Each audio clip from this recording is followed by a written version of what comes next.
সম্মানিত ভিউয়ার্স, আসসালামু আলাইকুম রহমতুল্লাহি ওয়া বারাকাতুহু। বরাবর মতো আমি বিপ্লব আপনাদের মাঝে নতুন আরেকটা ভিডিও নিয়ে হাজির। তো আজকে আমি আসছি আমার এই করলার প্রজেক্টে। তো আমি কিন্তু এর আগে একটা ভিডিও দিয়েছিলাম আপনাদের মাঝে। আজকে এই করলা গাছের বয়স হইতেছে 28 দিন, এখনও 2 দিন বাকি আছে 1 মাসের। তো আমার করলা গাছের সাইজটা আপনাদের একটু দেখানোর চেষ্টা করতেছি। আমার মাচা অলরেডি এইগুলা ফ্রেম করা হয়ে গেছে। আমি জালের অর্ডার করছি, যে প্যাটার্নের মাচার যে জালটা, সেটা অনলাইনে অর্ডার করার কারণে আমি হয়তো 2 দিন পর আরও জাল দেওয়া লাগবে। তো আপনাদের আমি যখন এই 8 প্যাটার্নের মাচা কমপ্লিট হবে, শুরু থেকে শেষ পর্যন্ত আমার এই 10 শতক জায়গার জন্য কত টাকা খরচ পড়লো A to Z আপনাদের আমি হিসাবটা মিলিয়ে দিব ইনশাল্লাহ। আর আপনাদের আমি জানিয়ে দিতে চাই যে যারা এই প্যাটার্নের মাচা করেন আর ফ্ল্যাট মাচা করেন, তো আমি বলবো যে প্যাটার্নের মাচা কিন্তু ফ্ল্যাট মাচার চেয়ে ডবল খরচ। তবে প্যাটার্ন মাচা কিন্তু ফ্ল্যাট মাচা আর প্যাটার্ন মাচার মধ্যে পার্থক্য আছে। আপনার 10 শতাংশ জমির ভিতরে যদি প্যাটার্ন মাচা করেন, তাহলে দেখা গেছে আপনার 20 শতাংশ জমির জায়গা এই গাছগুলো পায়। আর যদি আপনি ফ্ল্যাট মাচা করেন, তাহলে হয়তো 10 শতাংশ জমির ভিতরে 10 শতাংশ জায়গায় সে পাবে। তো A to Z আমি একটা ভিডিও আপনাদের দিব, আমাদের চ্যানেলের সাথে থাকবেন। তো কত টাকা খরচ পড়লো আমার এই প্যাটার্ন মাচা করাতে, জাল সহকারে আমি জালে অর্ডার করছি। তো এই জালটা আসতে আর একটু 2 দিন লেট হবে। তো আজকে আমি তৃতীয়বারের মতো স্প্রে করলাম। তো এর আগে যে স্প্রে করা করছিলাম সেটা হচ্ছে ভার্টিম্যাক আর একতারা, আর লগে দিয়েছিলাম ছত্রাকনাশক মেনসার। এই 3টা একসাথে মিক্সার করে আমি এখানে স্প্রে করছি। আজকে দ্বিতীয়বারের মতো স্প্রে করলাম আমি ভলিউম ফ্লাক্সি যে কীটনাশকটা, এটা একটু পাওয়ারফুল কীটনাশক।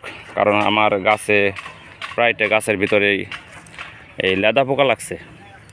আপনাদের একটু দেখানোর চেষ্টা করি। তো জায়গায় জায়গায় সবগুলো গাছে লাগানো এখনও। তো জায়গায় জায়গায় আমি যে এই সাইডটা পরিষ্কার করছি, পরিষ্কার করাতে আমি বুঝতে পারছি জায়গায় জায়গায় লেদা পোকা লাগছে, যার কারণে আমি আজকে ভলিউম স্প্রে করছি। আমি যে স্প্রে করা হয়ে গেছে অলরেডি, স্প্রে করে আমি আপনাদের একটু দেখানোর চেষ্টা করতেছি।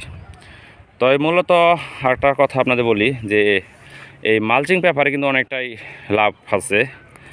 যে মালচিং পেপারে আপনার যদি 1 বিঘা জমির ভিতরে যদি 9 থেকে 10 হাজার টাকা খরচ হয়, কিন্তু 1 বিঘা জমির ভিতরে আপনার কিন্তু 30,000 টাকার লেবার লাগবো, আমি যতটুকু মনে করি।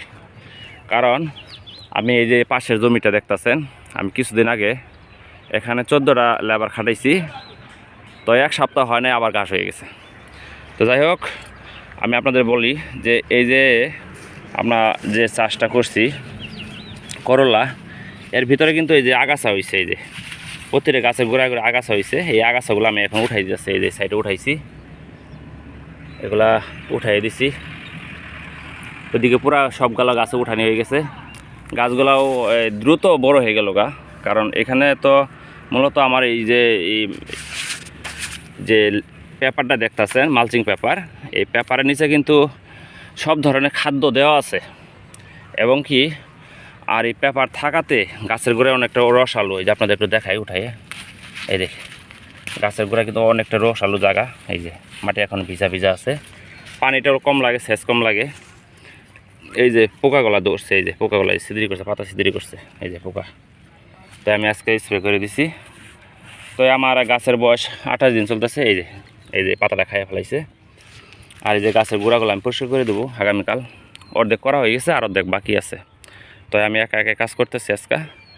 আর আমার এই যে সুতা টানা হয়ে গেছে, এইগুলো সুতা দিয়ে দিছি সাইডে, আর অল্প একটু বাকি আছে, আগামীকাল দিয়ে তারপরে আমি যে জালটা আনার পরে আমি মাচা দিয়ে দেবো। আর মাচা দেওয়ার A to Z আপনাদের যে হিসাবটা আমি দেবো ইনশাল্লাহ। তো আমার 28 দিন গাছের বয়স, ইনশাল্লাহ অনেকটা সুন্দর হয়েছে।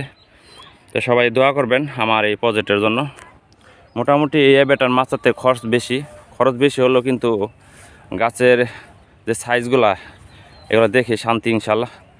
কত সুন্দর হয়েছে গাছ, অল্প দিনে গাছটা বড় হয়ে গেল। এই যে এখনকার মাচা দিতে পারলাম না, কারণ এই মাচাটা রেডি করতে করতে আমার গাছগুলো বড় হয়ে গেছে। তো সবাই দোয়া করবেন ইনশাল্লাহ। আজকের মধ্যে এখানে শেষ করলাম। আসসালামু আলাইকুম রহমতুল্লাহি ওয়া বারাকাতুহু।